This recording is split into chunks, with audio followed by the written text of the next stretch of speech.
This place was originally built in the 18th century to defend Portsmouth's royal dockyards, but now Fort Cumberland is the site of Historic England's archaeological archives. Look, all these lovely bones. The human remains from Warren Percy were placed here in 1963 and mostly ignored for 50 years. Until Simon Mays, a human skeletal biologist, got his hands on them and spotted something very disturbing.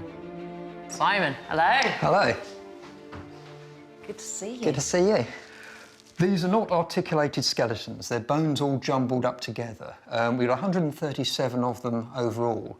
And when we looked at them, we found they came from a minimum of 10 individuals. OK. So each individual is very incomplete. Haven't got very many bones from each person. And demographically speaking, they range in age from around 2 years old to people who are well over 50 years old at age at death. Right. And we've got males and females as well. So it's a real mixture of, men, women and children. So quite how they all ended up in this one pit is a bit of a mystery, really.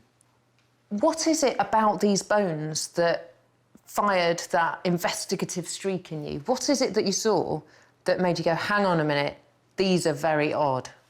Firstly, it's the burning. That's the most obvious thing. OK, yeah. And you've got mutilations that happened after death. You've got hacking trauma. So, in other words, being struck by a bladed implement or a bladed weapon. You can see you have these fine knife marks orientated transversely across the front of the neck there.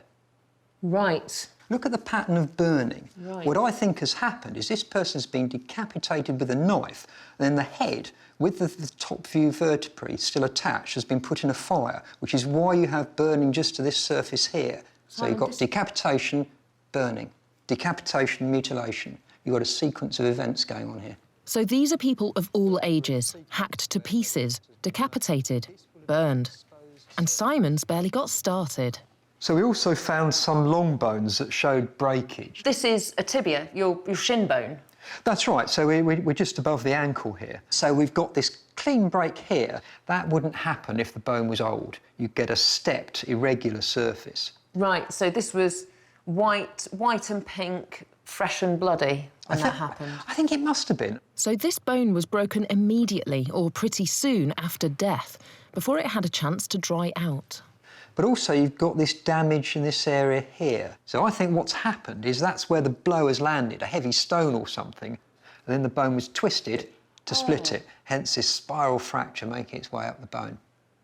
Someone's twisted someone's leg off? Essentially, yes. My God, that's gruesome. We don't know how they died. What we do know is they were treated very unusually once they were dead. There must be something that really sets them apart from most medieval people. CSI medieval archaeology. A very cold case.